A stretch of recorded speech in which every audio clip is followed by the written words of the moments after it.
চাকরির বয়সে তো আমি কোনো কোনো লটারি মটারি কিছু পাই না, বুঝছো? কপালটা খুব খারাপ। ভাগ্য খারাপ। আসলে ভাগ্যের বিষয়।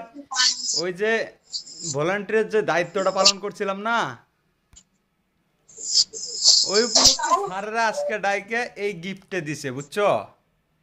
এখন খুলো দেখি এখন খুলবো তাহলে কি তুমি গিফট দিছে। তুমি একটু ওয়েট করো, আমি দেখাই দিছি, বুঝছো? কি দেখি? এটা আসলে ভিতরে কি আছে এখন পর্যন্ত আমি জানি না, দেখার বিষয়। এটা আমার কাছে কি মনে হয় না, বুঝছো, যে মগ আছে না কি আছে। এটা আজকে আমি শেয়ার করতেছি তোমার সাথে, বুঝছো? এখন দেখি, আমি একলা একলা দেখলে জিনিসটা কেমন না, এই কারণে তোমাকে সহ দেখাইতেছি। তো আসলে গেলাস গেলাস মনে হয়, সম্ভবত গেলাস, হ্যাঁ গেলাসেরই ছবি। তা আসলে দেখাই তোমাকে তেলে গেলাসটা।